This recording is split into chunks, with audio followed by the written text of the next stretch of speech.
Good evening dear students, कैसे आप लोग। आज हम स्टार्ट करने जा रहे हैं फिजिक्स की थर्ड यूनिट आपकी वर्क, पावर एंड एनर्जी। यानी फिजिक्स के अंतर्गत कुल मिला के 5 यूनिट आपकी, 5 यूनिट में 2 यूनिट आपकी कंप्लीट हो चुकी हैं। आज हम तीसरी यूनिट स्टार्ट करने जा रहे हैं। बहुत इंपॉर्टेंट यूनिट है और जैसा कि मैंने आपको बताया कि फिजिक्स के जो भी टॉपिक है, टॉपिक के अकॉर्डिंग अर्थात नए सिलेबस के अंदर जो भी टॉपिक्स हैं उसके अकॉर्डिंग मैं सिलेबस कवर करके चल रहा हूँ।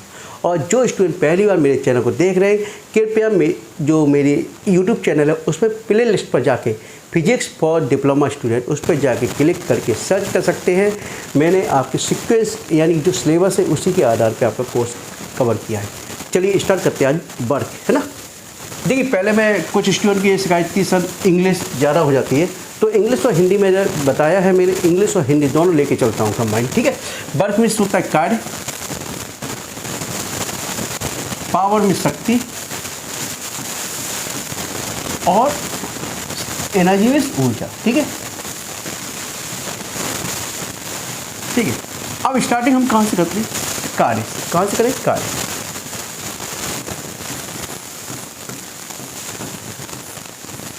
वर्क, जैसा कि मेरा पढ़ाने का तरीका, आप लोग कॉपी और पेन संग रख के बैठिए, कॉपी और पेन संग रख के बैठिए, ठीक है। अब देखिए, इससे पहले हमने देखा बल। बल आप जानते हो। अब हमारा कोई ये आपका सरफेस है, यानी कोई पृष्ठ है आपका, ठीक है। अब इस पर कोई वस्तु रखी हुई है तुम्हारी, क्या रखी हुई है? वस्तु रखी हुई है, जिसका मास क्या है, द्रव्यमान क्या है, इसका m है। यानी कि कोई वस्तु रखी हुई है, किसी पृष्ठ पर कोई वस्तु रखी हुई है जिसका द्रव्यमान m है, ठीक है। अब इस पर F फोर्स लगता है, क्या कोई फोर्स F लगाते हैं हम, क्या लगाते हैं? F फोर्स लगाते हैं, ठीक है। तो इसके द्वारा तय की गई दूरी यानी विस्थापित दूरी S है, क्या है? विस्थापित दूरी S है। और ये यहाँ से इस पोजीशन से इस पोजीशन पर पहुँच जाती है। तो विस्थापित दूरी यदि S है यहाँ से लेके यहाँ तक, ठीक है। तो वस्तु द्वारा किया गया कार्य बराबर क्या होगा? बल इनटू बल की दिशा में विस्थापन। बल की दिशा में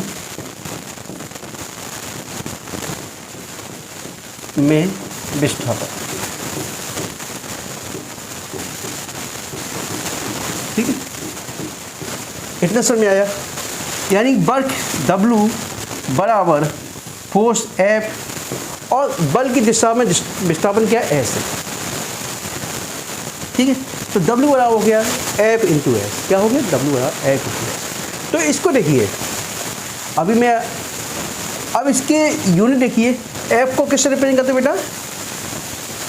न्यूटन। यूनिट क्या होती है F की? न्यूटन। विस्थापन यानी मीटर, ठीक है। ये आपकी यूनिट हो गई, क्या हो गई? यूनिट, जिसको बोलते हैं मात्रक, मात्रक बोलते हैं, है ना। मैं आज हिंदी भी बिल्कुल लेके चल रहा हूँ क्योंकि आप लोगों की थोड़ी शिकायत रहती है। तो मात्रक इसका क्या हो गया? न्यूटन मीटर हो गया, ठीक है। अब देखिए, या इसको बोल सकते हैं, और बचपन से आप लोग पढ़ते हुए आए हो, कार्य का मात्रक जूल भी होता है। क्या होता है? जूल भी होता है, क्या? जूल, ठीक है। या तो हम न्यूटन मीटर बोल लीजिए या जूल बोल लीजिए, क्या बोल लीजिए? जूल, ठीक है। अब देखिए, अब जानते हो, हम लोग जानते हैं 1 न्यूटन बराबर 1 न्यूटन बराबर 10 की पावर 5 डाइन, ठीक है। 10 की पावर 5 डाइन, और 1 मीटर में 100 सेंटीमीटर कितना होता है बेटा? 100 सेंटीमीटर। तो मैं इसको ऐसे कर लूँ, न्यूटन को डाइन में चेंज करूँगा तो 10 की पावर 5 हो जाएगा, और मीटर को सेंटीमीटर में चेंज करूँगा 10 की पावर 2 हो जाएगा। तो कितना होगा? दोनों जोड़ दीजिए, 10 की पावर 7, ठीक है। तो इसके यूनिट क्या हो जाएगी? 10 की पावर 7 अर्ग, ठीक है। यानी 10 की पावर 7 अर्ग, ठीक है। तो इसको हम बोल सकते हैं 1 जूल बराबर 10 की पावर 7 अर्ग, यानी कि इसका यूनिट क्या हो सकता है, कार्य का जो यूनिट होगा दूसरा वो क्या हो सकता है, अर्ग, ठीक है। और 1 जूल बराबर क्या निकल के आया बेटा, 1 जूल इक्वल टू 10 की पावर 7 अर्ग। कई बार क्वेश्चंस ऑब्जेक्टिव टाइप क्वेश्चंस आता है, उसमें स्टूडेंट मिस्टेक कर जाते हैं, इसलिए मैं आपको बिल्कुल डिटेल में बता रहा हूँ, ठीक है। और टोटली हिंदी में बता रहा हूँ और इंग्लिश में भी बताऊँगा, ठीक है, क्योंकि कई स्टूडेंट मुझसे बार बार कह रहे थे सर आप इंग्लिश ज़्यादा बोल रहे हैं, ठीक है। तो मैं हिंदी ज़्यादा लूँगा और फिर इंग्लिश, ठीक है, दोनों ही, ठीक है। तो 1 जूल बराबर हो गया 10 की पावर 7 अर्ग, ये आपका यूनिट होगी, ठीक है। अब इसकी डायमेंशन निकाल लीजिए बेटा। एफ की क्या होती है, mlt-2 द्रव्यमान इंटू एक्सीलरेशन, यानी द्रव्यमान इंटू त्वरण, द्रव्यमान की m, त्वरण की lt-2, ठीक है। और डिस्प्लेसमेंट की क्या होती है, l। तो डायमेंशन इसकी क्या होगी बेटा, ml² t-2, ये इसकी डायमेंशन होगी। समझ में आ गया बेटा, कार्य समझ में आ गया। अब देखिए डायमेंशन भी आ गई आपकी समझ में। अब कार्य एक कैसी यूनिट है बेटा,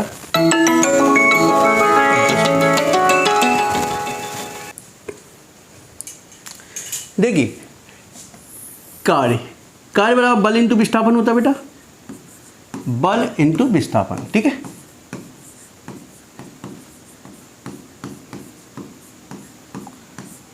ठीक है, बल तो आपकी एक सदिश राशि है, क्या है, सदिश राशि है, लेकिन कार्य आपकी क्या हो गई, एक अदिश राशि है, स्केलर क्वांटिटी है। कैसी बेटा, स्केलर, ठीक है। अदिश राशि है, इसको हम स्केलर ही बोलते हैं बेटा, है ना, स्केलर क्वांटिटी, ठीक है, या अदिश राशि, ठीक है। एग्जाम में आपसे पूछा जाए कार्य की यूनिट, कार्य की डायमेंशन, कार्य एक सदिश राशि की अदिश राशि, आप बता लोगे, ऑब्जेक्टिव टाइप आप बता लोगे, ठीक है। अब देखिए आपको मैंने बताया, सेब ले लेता हूँ कोई,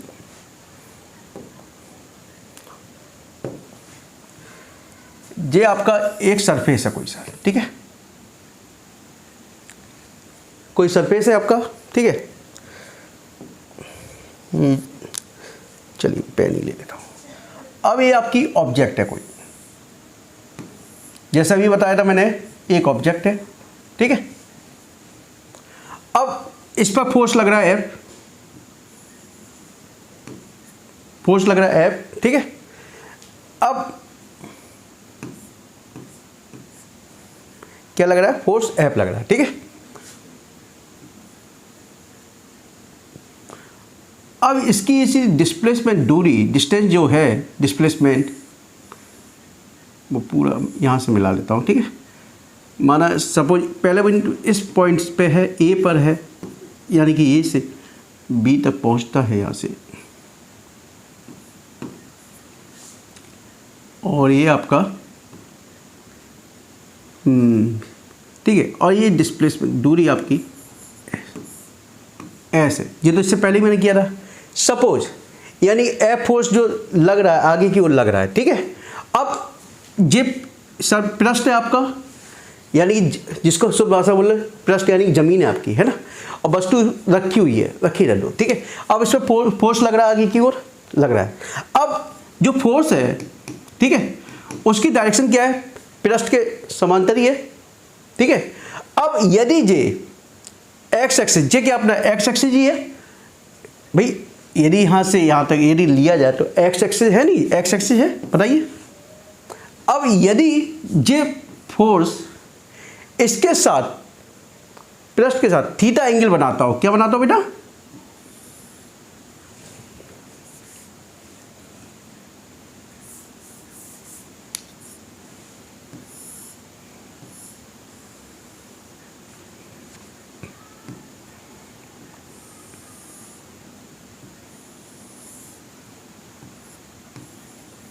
अब जो फोर्स है आपका, मैंने माना पहला फोर्स यहाँ पे था, ठीक है, इस तरह के सीधे, सपोज अब मैं कह रहा हूँ उसको थीटा एंगल बना रहा है। क्या बना रहा है? थीटा, और पृष्ठ के सापेक्ष, ठीक है, पृष्ठ के समांतर बिल्कुल थीटा एंगल बना रहा फोर्स, ठीक है, समझ में आया इतना? पहले मैंने आपको क्या किया था, एफ इस तरीके से लेके चल रहा था सीधे पे, है ना, लेकिन अब मैं कह रहा हूं जब पृष्ठ के सापेक्ष थीटा एंगल बना रहा है। क्या बना रहा है? थीटा एंगल बना रहा है, ठीक है, ठीक है। अब देखिए, जब थीटा एंगल बनाएगा तो एफ को दो कंपोनेंट में डिवाइड करते हैं हम, ठीक है। अब यदि हम इसके एफ का दूसरा कंपोनेंट जो कि पृष्ठ के बिल्कुल समांतर है, एफ कॉस थीटा, क्या है बेटा? F cos theta. अभी मुझे केवल इससे मतलब है एफ कॉस थीटा से, ठीक है, क्योंकि हमेशा यार कि दो कंपोनेंट होते हैं किसी भी उसके, यानी फोर्स लगता है तो उसके दो घटक होते हैं, एक लंबवत एक क्षैतिज, और क्षैतिज घटक आपका कौन सा? F cos theta. क्या है? F cos theta. और हम इसी को इसलिए ले रहे हैं क्योंकि जो हमारा फोर्स लग रहा है वो किस डायरेक्शन में लग रहा है? इस डायरेक्शन, यानी कि जो आपका पृष्ठ है उसके समांतर, है ना, ठीक है। तो W बराबर एफ इंटू एस होता है बेटा, और एफ की जगह मैंने क्या लिया है? F cos theta. क्या लिया बेटा? एफ कॉस थीटा और एस। तो W बराबर क्या हो सकता है? एफ एस कॉस थीटा, ठीक है, समझ में आ गया इतना? पहले तो देखो मैंने सिंपल से क्या कहा था आपसे, यानी कि एक वस्तु रखी हुई है जिसपे फोर्स लगा रहे हैं, हम यहाँ पहुँचा रहे, लेकिन अब मैं दूसरे पॉइंट पे क्या कह रहा हूँ, यदि जो फोर्स लग रहा है वो पृष्ठ के सापेक्ष, यानी पृष्ठ जो पृष्ठ है उसके सापेक्ष क्या बना रहा है? थीटा एंगल बना रहा है। क्या बना रहा है? थीटा एंगल बना रहा है। तो उसमें जब हम कंपोनेंट लेंगे तो एफ बराबर एफ कॉस थीटा लेंगे। क्यों लेंगे? क्योंकि हॉरिजॉन्टल कंपोनेंट लेंगे उसका, जो पृष्ठ इसके समांतर है। किसके समांतर? ठीक है। तो W बराबर क्या हो गया? F cos theta, F S cos theta, ठीक है। अब पूरा खेल इसी से शुरू होगा, ठीक है। अब देखिए, अब शुरुआत होती है, आपने ये तो निकाल लिया W बराबर एफ एस कॉस थीटा, ठीक है।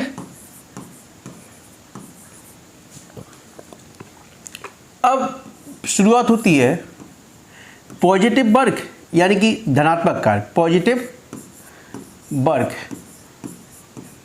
ठीक है, जीरो वर्ग और नेगेटिव वर्ग। और कहने को तो आप बहुत आसानी से समझ लोगे इसको, यदि मैं थीटा की वैल्यू, जो थीटा की वैल्यू है आपकी, इसको 90 से कम रखूं, कितनी रखूं? 90 से कम रखूंगा। क्या रखूं? 90 से कम। तो मेरा जो वर्क होगा कैसे निकल के आएगा? पॉजिटिव निकल के आएगा। कैसे निकल के आएगा? पॉजिटिव निकल के आएगा। कैसा? पॉजिटिव। कैसे? जैसे मैं थीटा वाला जीरो भी रखता हूं, थीटा बराबर मैंने जीरो रखा, ठीक है, थीटा वाला 0 डिग्री रखा, तो W बराबर एफ एस कॉस जीरो, और तो कॉस जीरो का मान कितना होता है बेटा? 1। तो कॉस जीरो 1, तो W बराबर एफ एस, क्या हो गया बेटा? W बराबर एफ एस, ठीक है, समझ में आ गया इतना? अब देखिए, थीटा बराबर 45 रखूंगा, ठीक है, तब भी अपना निकल के आएगा, पॉजिटिव निकल के आएगा, ठीक है।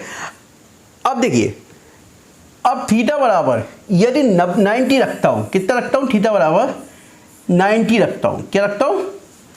थीटा बराबर 90 रखता हूं, तो देखिए W बराबर एफ एस कॉस 90, और कॉस 90 की वैल्यू क्या होती है बेटा? 0 होती है। क्या होती है? 0 होती है। कॉस 90 0 हो गया, कॉस 90 0 हो गया, तो एफ एस इंटू 0, है ना, तो W बराबर क्या हो गया बेटा? 0, ठीक है। यदि 0 यानी 90, यानी कि थीटा की एंगल 90 से कम है तो पॉजिटिव वर्क हो रहा है, जबकि 90 डिग्री है तो 0 वर्क हो रहा है, और 90 से एबव है, क्या? 90 से एबव है, तो देखिए एफ एस कॉस 90 माना 120 ले ली मैंने, है ना, कॉस 120 ले लिया मैंने, कॉस्ट 120 की वैल्यू होती है -1/2, क्या होती है, यानी कि कॉस्ट 90 + 30 करोगे तो sin 30 माइनस साइन 30 हो जाएगा, माइनस साइन 30 की वैल्यू 1/2 होती है, माइनस में लिख दी है ना। तो W बराबर FS माइनस के 1/2, तो W बराबर -FS/2, ठीक है, इतना समझ में आ गया, नेगेटिव वैल्यू। अब पूरा खेल इस पर शुरू होता है, यानी कि आपने एक चीज़ दिमाग में बैठा लीजिए कि यदि हमारा 90 से कम है तो पॉजिटिव वर्क डन है, 90 पे है तो जीरो वर्क डन है, और 90 से ज़्यादा एंगल बनना है तो क्या है, नेगेटिव वर्क डन है, ठीक है। अब देखिए,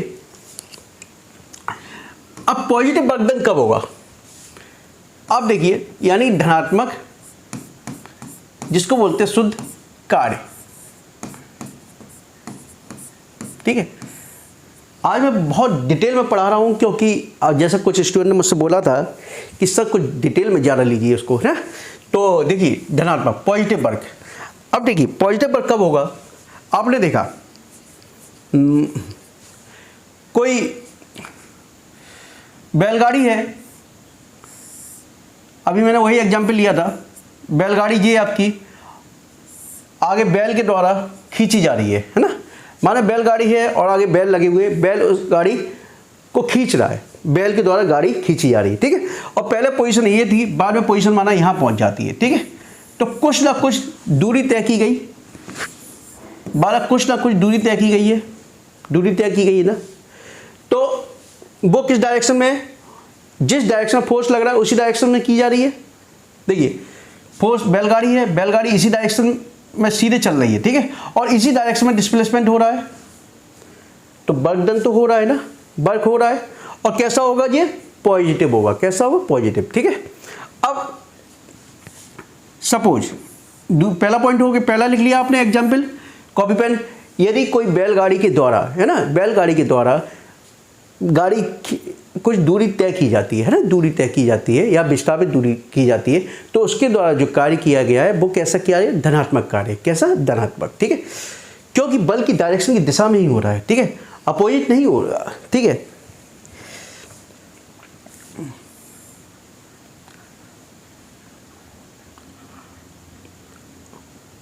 दूसरा, माना जे अर्थ है, पृथ्वी है ना,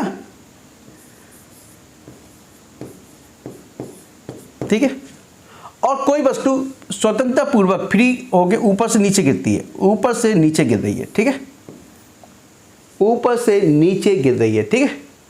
तो वो ऊपर से नीचे क्यों गिर रही है, क्यों, पृथ्वी पे यानी कि क्या ग्रेविटी पाया जाता है, ग्रेविटी यानी गुरुत्व, यानी गुरुत्व वह केंद्र होता है जिसमें वह प्रत्येक वस्तु को अपनी ओर खींचता है, ठीक है। तो कोई वस्तु फ्री होकर ऊपर से नीचे तक गिर रही है, इसके इसी डायरेक्शन में, ठीक है।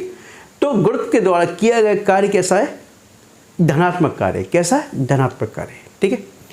तीसरा, पिस्टन है, गैस सिलेंडर देखा आपने, गैस सिलेंडर में गैस है, ये देखिए गैस है, और इस पे जो पिस्टन लगा हुआ है, ये देखिए पिस्टन जो लगा हुआ है वो एक मूवेबल है, मूवेबल विस्थापित होता है, कैसा, मूवेबल है, ठीक है। अब जब इस पर प्रेशर लगता है, गैस में के अणु होते हैं, गैस के अणु जब इसके ऊपर प्रेशर डालते हैं तो इसके जो अपवर्ड होता है, कैसे, ऊपर की ओर विस्थापित होता है, ठीक है, मूवेबल है यानी कि ऊपर की ओर विस्थापित होता है। तो इसके द्वारा जो गैस के अणुओं के द्वारा जो कार्य किया जा रहा है वो भी एक धनात्मक कार्य है। तो सिंपल से बात, मैंने एग्जाम्पल बताया कि यदि कोई बैलगाड़ी या घोड़ा गाड़ी या कोई विस्थापित दूरी का तय करता है, बैल के द्वारा गाड़ी खींची जा रही है और दूरी कोई तय की जा रही है समतल पर, ठीक है, तो वह एक कार्य कैसा, एक धनात्मक कार्य है। जबकि गुरुत्व के द्वारा जब कोई वस्तु फ्री होकर स्वतंत्र रूप से गुरुत्व पर गिरती है, यानी कि किसी गुरुत्व केंद्र पे, यानी ग्रेविटी, तो ग्रेविटी के द्वारा जो कार्य किया जा रहा है वो एक पॉजिटिव चार्ज है, पॉजिटिव वर्क है, ठीक है। जबकि आपने देखा गैस सिलेंडर में जो पिस्टन लगा होता है और गैस में नंबर ऑफ द मॉलिक्यूल्स होते हैं, मॉलिक्यूल्स आपस में टकराते हैं, प्रेशर बनाते हैं और प्रेशर के बाद वो पिस्टन की ओर मूवमेंट करते हैं और जिससे पिस्टन की क्या ओर विस्थापित होता है। तो जो कार्य किया जा रहा है वो भी कैसा है, धनात्मक कार्य है, ठीक है।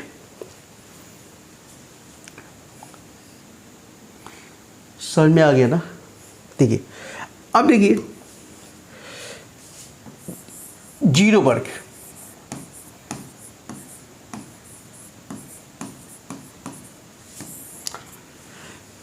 अब मैं कोई दीवार है, कोई दीवार पे मैं बल लगा रहा हूँ, क्या लगा रहा हूँ? बल लगा रहा हूँ दीवार पे, और दीवार पे कोई मूवमेंट नहीं हो रहा है, मूवमेंट नहीं हो रहा, तो मेरे द्वारा जो वर्क किया जा रहा है वो क्या है? जीरो वर्क है। क्या है? Zero work. यानी कोई ट्रक है या गाड़ी है, मेरे द्वारा वर्क फोर्स लगाया जा रहा है, और फोर्स लगाने के बाद उसमें मूवमेंट नहीं हो रहा है। क्या नहीं हो रहा? मूवमेंट नहीं हो रहा, तो कैसा है? जीरो वर्क है। क्या है? Zero work. ठीक है, समझ में आ गया? एक समझ में आ गया ना कैसा है? Zero work. ठीक है, और एग्जाम्पल देख लेते हैं। आपने देखा कुली जो है, कुली जो सामान लेके चलते हैं, कुली अपने कंधे अपने सिर पे रख लेते हैं सामान को और चल देते हैं, तो उनके द्वारा जो वर्क किया जा रहा है, उनके द्वारा जो वर्क किया जा रहा है वो भी एक शून्य वर्क है, क्योंकि वो भी समतल के साथ कैसा? परपेंडिकुलर बना लेते हैं, एक लंबवत बना लेते हैं। तो थीटा बराबर 90 डिग्री हो जाता है, तो डब्ल्यू बराबर किया गया कार्य कितना हो जाएगा? जीरो हो जाएगा। इसी प्रकार से हम ब्रीफ केस को लेकर खींचते हुए चलते हैं समतल से, यानी प्लेन से समतल पे खींचते हुए चलते हैं, तो हमारे द्वारा जो कार्य की जो किया जा रहा है वो भी एक शून्य कार्य है, क्योंकि वो भी एक कैसे बना रहे? परपेंडिकुलर। ठीक है, अब चलिए और देखते हैं। देखिए एक सबसे अच्छा एग्जाम्पल एक और है। अर्थ के चारों ओर मून चक्कर लगाता है। ठीक है, मून चक्कर लगाता है तो मून को भी कोई ना कोई कार्य होगा, यानी कि मून यदि चक्कर लगाता है अर्थ के चारों, तो उसके द्वारा भी कुछ ना कुछ कार्य होना चाहिए, लेकिन ऐसा नहीं होता है। क्यों नहीं होता ऐसा? क्योंकि आपकी जो मून है, मून को माना पूरा स्फेरिकल है। कैसा? स्फेरिकल है ना, और जबकि अर्थ है एक रेडियल। ठीक है, जो रेडियल है, जिसके कारण जो उसका ग्रेविटेशनल फोर्स है वो एक तरह से निल हो जाता है। कैसा हो जाता है? निल हो जाता है, जिसके कारण, और जबकि यानी जीरो ग्रेविटेशनल वर्क कैसा हो जाता है? वो फोर्स जो हो जाता है जीरो हो जाता है। क्यों? क्योंकि जो मून है, मून उसके साथ जो एंगल बनाता है अर्थ के साथ, वो कितना? 90 डिग्री का बनाता है, जिसके कारण आप जब 90 डिग्री का एंगल बनाओगे तो क्या हो जाएगा? वर्क डन क्या हो जाएगा? जीरो हो जाएगा। ठीक है, इसी प्रकार से आपने देखा किसी डोरी को मैं रस्सी से बांध, किसी पिंड को रस्सी से बांध के, हमारा पिंड ये है, इस पॉइंट से रस्सी से बांध कर इसको मैं सर्कुलर पे घुमाता हूँ, वृत्ताकार पथ पे घुमाता हूँ। ठीक है, तो वर्क डन क्या होगा? जीरो होगा। थीटा इक्वल टू क्या होगा? 90 डिग्री बनेगा, क्योंकि यह परपेंडिकुलर हो जाएगा, 90 डिग्री हो जाएगा। तो यहाँ भी वर्क डन क्या हो जाएगा बेटा? W बराबर F S cos theta cos 90, और कॉस 90 बराबर जीरो, तो W बराबर जीरो हो जाएगा। ठीक है, वर्क डन क्या हो जाएगा? ये कई एग्जाम्पल थे पॉजिटिव और शून्य वर्ग के। अब नेगेटिव वर्ग कैसे? नेगेटिव वर्ग है ना। अब देखिए नेगेटिव वर्ग में क्या होता है? आपने बस फोर्स तो लगाया, ठीक है, मानो वस्तु है, ठीक है, आपने फोर्स लगाया, ठीक है, वस्तु का मूवमेंट होना चाहिए, लेकिन ये वस्तु किसी पहले प्लेन पे जा रही है, तो प्लेन से तो वस्तु कोई भी ऑब्जेक्ट है मूव कर जाएगी। क्या करेगी? ऑब्जेक्ट में बोलते हैं वस्तु, है ना, या पिंड, कुछ भी बोल लीजिए आप, तो मूव कर जाए। लेकिन जब किसी रफ यानी खुरदरे सरफेस पर, पृष्ठ पर मूवमेंट कराते तो वस्तु आगे नहीं बढ़ती, जबकि उसका खुरदरा होने के कारण एक अपोज बल कार्य करता है। क्या करता है? अपोज बल, जिसके कारण वर्क डन क्या होता है? नेगेटिव होता है। यानी कि एक अपोजिट बल वो फोर्स कार्य करता है, जिसके कारण ये क्या होगा? वर्क डन क्या होगा? नेगेटिव होगा। ठीक है, समझ में आ गया? यानी कि जब किसी खुरदरे सरफेस पर या पृष्ठ पर कोई वस्तु पर फोर्स लगाया जाता है, तो वस्तु का मूवमेंट आगे ना होकर वस्तु पर पीछे की ओर भी एक बल कार्य करता है, जो उसको अपोजिट डायरेक्शन में धकेलने की कोशिश करता है। तो जिसके कारण जो कार्य होता है वो क्या होता है? नेगेटिव होता है। क्या होगा? नेगेटिव। ठीक है, समझ में आया? अब देखिए इसी प्रकार से ये आपकी अर्थ है, ठीक है। अब किसी वस्तु को मैं यहाँ से ऊपर ले जा रहा हूँ, क्या ले जा रहा हूँ? ऊपर, ठीक है, माना इस बिंदु पर ले जा रहा हूँ, ले गए। अब जो कार्य किया जा रहा है वो कैसे कार्य किया जा रहा है, इसके द्वारा जो कार्य किया जा रहा है वो एक ग्रेविटी के अगेंस्ट कार्य किया जाता है। यानी जो ग्रेविटी है, गुरुत्व क्या कहता है, यानी प्रत्येक वस्तु को अपनी ओर आकर्षित करता है, तो एक पॉजिटिव वर्क है। लेकिन ये गुरुत्व के अगेंस्ट कार्य किया जा रहा है। कैसे? गुरुत्व के अगेंस्ट, गुरुत्व जानते हो, ग्रेविटी या गुरुत्व, ठीक है, के अगेंस्ट कार्य किया जा रहा है। समझ में आया? समझ में आ गया? यानी गुरुत्व वो है बिंदु होता है जिस पर प्रत्येक वस्तु को अपनी ओर आकर्षित करता है। यानी कि जब किसी पिंड को हम गुरुत्व से ऊपर की ओर ले जाते हैं तो उसके द्वारा जो कार्य किया जाता है वो गुरुत्व के अपोज किया जाता है, अर्थात यह नेगेटिव वर्क है। क्या है? नेगेटिव वर्क है। ठीक है, इतना समझ में आया? चलिए एक पॉइंट और। W बराबर आपने देखा एफ एस देखा, ठीक है। अब इसको x y z के कोऑर्डिनेट में लिखता हूं मैं, यानी i j के कोऑर्डिनेट में लिखता हूं, है ना। जैसे हम इसको लिख लें f बराबर i F X plus j F Y plus k F Z, J unit vector है k, ठीक है। और s बराबर लिख दिया हमने x I plus by J plus Z के, ठीक है। अब W का क्या होता है बेटा? एफ एस होता है, तो कर दीजिए भाई। तो F S I dot I क्या जाएगा? एस एफ एक्स हो जाएगा, ठीक है। जी को जाएगा बाई जे बाई एक मिनट सॉरी जे डॉट ही जाएगा by F by plus Z F Z, ठीक है। तो W बराबर ए निकल के आएगा। यानी जब आई जे के या एक्स वाई जेड एक्सिस पे निकालेंगे तो W बराबर ए आपका निकल के आएगा, ठीक है। इतना समझ में आ गया? क्योंकि देखिए डायरेक्ट कर दिया मैंने, इसलिए क्यों आई डॉट आई वन होता है, जे डॉट जे वन होता है, के डॉट के वन होता है, ठीक है। इसलिए सिंपल इनका का मल्टीप्लाई, क्योंकि आई डॉट बाई करोगे जीरो हो जाएगा, ज़्यादा खोलने की जरूरत नहीं, डायरेक्ट कर सकते हैं, ठीक है। समझ में आया नहीं आया बताइए? आई डॉट आई वन होता है, जे डॉट जे वन होता है, के डॉट के वन होता है, ठीक है। बाकी और मल्टीप्लाई करोगे तो जीरो हो जाएगा, ठीक है। इसलिए आपका ये निकल के आ गया, ठीक है। तो W बराबर एफ डॉट एस, क्या निकल गया बेटा? W बराबर एफ डॉट एस। तो इसको हम बोल सकते हैं